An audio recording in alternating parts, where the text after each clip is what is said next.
नमो भगवते तस्मै कृष्णायादभुतकर्मणे रूपनाम विविधेन जगत्कीर्तियो यतः सच्चिदानन्दरूपाय विश्वोत्पत्त्यादिहेतवे तापत्रय विनाशाय श्रीकृष्णाय वयं नुमः। श्रीमद्भागवत महापुराण चतुर्थ स्कंध 11वां अध्याय। स्वयं भुव मनु का ध्रुव जी को युद्ध बंद करने के लिए समझाना। श्री मैत्री जी कहते हैं, विदुर जी, ऋषियों का ऐसा कथन सुनकर महाराज ध्रुव ने आचमन कर श्री नारायण के बनाए हुए नारायण अस्त्र को अपने धनुष पर चढ़ाया। उस बाण के चढ़ाते ही यक्षों द्वारा रची हुई नाना प्रकार की माया उसी क्षण नष्ट हो गई। जिस प्रकार ज्ञान का उदय होने पर अविद्या क्लेश नष्ट हो जाते हैं, ऋषिवर नारायण के द्वारा आविष्कृत उस अस्त्र को धनुष पर चढ़ाते ही उससे राजहंस के से पक्ष और सोने के पंख वाले बड़े तीखे बाण निकले, और जिस प्रकार मयूर के कारव करते वन में घुस जाते हैं, उसी प्रकार भयानक साय साय शब्द करते हुए वे शत्रु की सेना में घुस गए। उन तीखी धार वाले बाणों ने शत्रुओं को बेचैन कर दिया। तब उस रंगारण आंगन में अनेकों यक्षों ने अत्यंत कुपित होकर अपने अस्त्र शस्त्र संभाले, और जिस प्रकार गरुड़ के छेड़ने से बड़े बड़े सर्प फन उठाकर उनकी ओर दौड़ते हैं, उसी प्रकार वे इधर उधर से ध्रुव जी पर टूट पड़े। उन्हें सामने आते देख ध्रुव जी ने अपने बाणों द्वारा उनकी भुजाएं, जांघें, कंधे और उदर आदि अंग प्रत्यंगों को छिन्न भिन्न कर उन्हें उस सर्वश्रेष्ठ लोक सत्यलोक में भेज दिया, जिसमें ऊर्ध्वरेता मुनिगण सूर्यमंडल का भेदन करके जाते हैं। अब उनके पिता में स्वयंभुव मनु ने देखा कि विचित्र रथ पर चढ़े हुए ध्रुव अनेकों निरपराध यक्षों को मार रहे हैं, तो उन्हें उन पर बहुत दया आई। वे बहुत से ऋषियों को साथ लेकर वहां आए और अपने पौत्र ध्रुव को समझाने लगे। मनु जी ने कहा, बेटा बस अधिक क्रोध करना ठीक नहीं। यह पापी नरक का द्वार है। इसी के वशीभूत होकर तुमने इन निरपराध यक्षों का वध किया है। तात, तुम जो निर्दोष यक्षों के संहार पर उतर रहे हो, यह हमारे कुल के योग्य कर्म नहीं है। साधु पुरुष इसकी बड़ी निंदा करते हैं। बेटा, तुम्हारा अपने भाई पर बड़ा अनुराग था, यह तो ठीक है, परंतु देखो, उसके वध से संतप्त होकर तुमने एक यक्ष के अपराध करने पर प्रसंगवश कितनों की हत्या कर डाली। इस जड़ शरीर को ही आत्मा मानकर इसके लिए पशुओं की भांति प्राणियों की हिंसा करना, यह भगवत सेवी साधु जनों का मार्ग नहीं है। प्रभु की आराधना करना बड़ा कठिन है, परंतु तुमने तो लड़कपन में ही संपूर्ण भूतों के आश्रय स्थान श्री हरि की सर्वभूत आत्मा भाव से आराधना करके उनका परम पद प्राप्त कर लिया है। तुम्हें तो प्रभु भी अपना प्रिय भक्त समझते हैं तथा भक्त जन भी तुम्हारा आदर करते हैं। तुम साधु जनों के पथ प्रदर्शक हो, फिर भी तुमने ऐसा निंदनीय कर्म कैसे किया। सर्वात्मा श्री हरि तो अपने से बड़े पुरुषों के प्रति सहनशीलता, छोटों के प्रति दया, बराबर वालों के साथ मित्रता और समस्त जीवों के साथ समता का बर्ताव करने से ही प्रसन्न होते हैं। और प्रभु के प्रसन्न हो जाने पर पुरुष प्राकृत गुण एवं उनके कार्य रूप लिंग शरीर से छूटकर परमानंद स्वरूप ब्रह्म पद प्राप्त कर लेता है।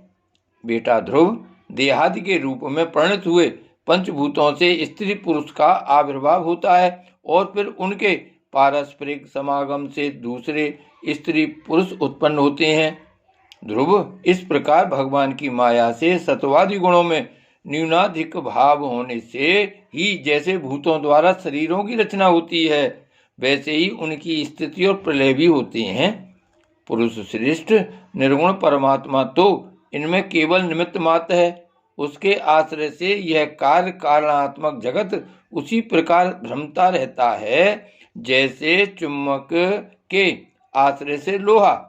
काल शक्ति के द्वारा क्रमशः सत्वादी गुणों में क्षोभ होने से लीला में भगवान की शक्ति भी सृष्टि आदि के रूप में विभक्त हो जाती है। अतः भगवान अकर्ता होकर भी जगत की रचना करते हैं और संहार करने वाले न होकर भी इसका संहार करते हैं। सचमुच उन अनंत प्रभु की लीला सर्वथा अचिंतनीय है। ध्रुव, ये वे काल स्वरूप अव्यय परमात्मा ही स्वयं अंतरहित ध्रुव वे काल स्वरूप अव्यय परमात्मा ही स्वयं अंतरहित होकर भी जगत का अंत करने वाले हैं। ध्रुव, ये काल स्वरूप अव्यय परमात्मा ही स्वयं अंतरहित होकर भी जगत का अंत करने वाले हैं तथा अनादि होकर भी सबके आदि करता है। वे ही एक जीव से दूसरे जीव को उत्पन्न कर संसार की सृष्टि करते हैं तथा मृत्यु के द्वारा मरने वाले को भी मरवा कर उसका संहार करते हैं। वे काल भगवान संपूर्ण सृष्टि में समान रूप से अनुप्रविष्ट हैं। उनका न तो कोई मित्र पक्ष है और न शत्रु पक्ष। जैसे वायु के चलने पर धूल उसके साथ साथ उड़ती है, उसी प्रकार समस्त जीव अपने अपने कर्मों के अधीन होकर काल की गति का अनुसरण करते हैं। अपने अपने कर्मानुसार सुख दुखादि फल भोगते हैं। सर्वसमर्थ श्री हरि कर्म बंधन में बंधे हुए जीव की आयु की वृद्धि और क्षय का विधान करते हैं, परंतु वे स्वयं इन दोनों से रहित और अपने स्वरूप में स्थित हैं। राजन, इन परमात्मा को ही मीमांसक लोग कर्म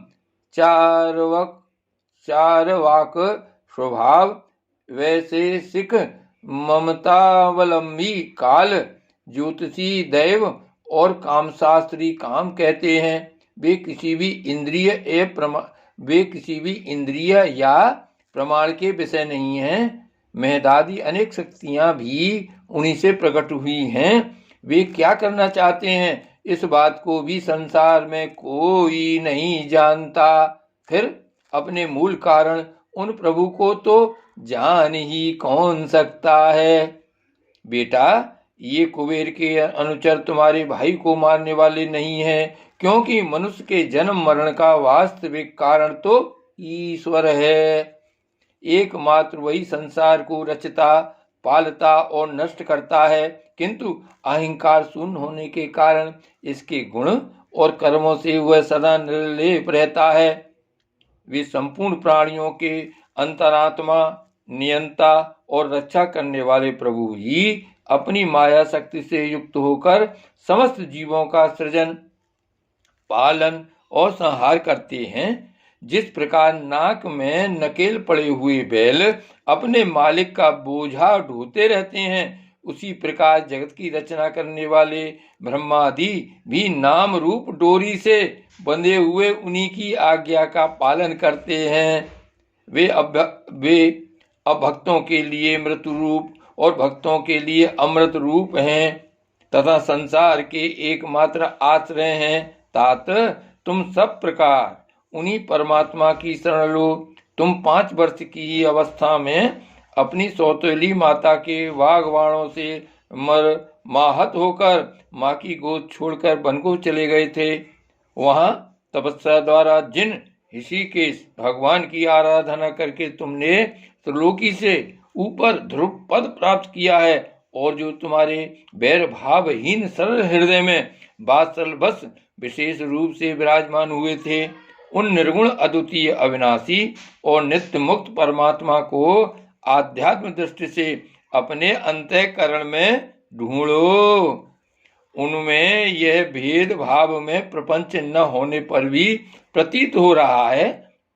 ऐसा करने से सर्वशक्ति संपन्न परमानंद स्वरूप सर्वांतर्यामी भगवान अनंत में तुम्हारी स्वदृढ़ भक्ति होगी और उसके प्रभाव से तुम में मेरेपन के रूप में दृढ़ हुई अविद्या की गांठ को काट डालोगे।